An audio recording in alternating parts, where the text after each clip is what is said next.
یاد رکھنا 4 کعبے نے، اور 4 کعبے کیڑے کیڑے نے؟ ایک تے بیت اللہ شریف ہے، مسجد حرام جتھے اسی حج پڑھنے ہیں، یہ وہ کعبہ ہے جو جد الانبیاء خلیل کبریا حضرت ابراہیم علیہ السلام نے انہاں دی دیواراں بلند کیتیاں، اور سب تو پہلے حضرت آدم علیہ السلام جنت دے وچوں زمین تے تشریف لے آئے تو اس وقت آپ نے اس کعبے دی بنیاد رکھی۔ سبحان اللہ، قبلہ اول ہے، اس کو مسجد حرام آکھا گیا۔ اور اسی حج پڑھنے ہیں، دعا کرو اللہ پاک حج پڑھن دی توفیق عطا فرمائے۔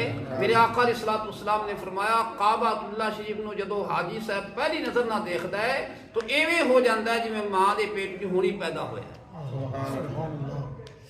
اور جیڑا شخص خوش نصیب کعبہ اللہ شریف دے اندر جا کے نماز ادا کردا ہے تو رسول اللہ صلی اللہ علیہ وسلم نے فرمایا 1,00,000 نماز دا ثواب اللہ پاک عطا فرمائے۔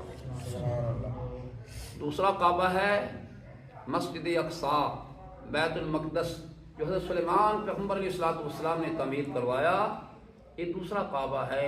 اور میرے اور تمہارے آقا علیہ السلام نے کچھ دن یا کچھ مہینے آپ نے اس طرف آپ نے سمت بنا کے منہ کر کے آپ نے نماز پڑھائی، اور پھر دوران نماز اللہ پاک آپ کی رضا سی، چاہت سی کہ اللہ ساڈا کعبہ یہ بنایا جائے جو میرے دادا ابراہیم علیہ السلام نے تعمیر کیتا ہے۔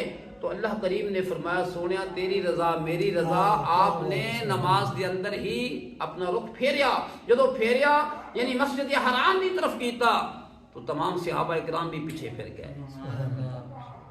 اور اللہ کریم نے فرمایا سونیا جس تواڈا اسی آسمان ول ویکھنا اسی ویکھ رہے ہیں، جو تسی آسمان ول چہرہ کر کے دیکھ رہے ہو، فرمایا جس کعبے تے تسی راضی نے تسی نماز دے اندر ہی چہرہ مبارک پھیر لو۔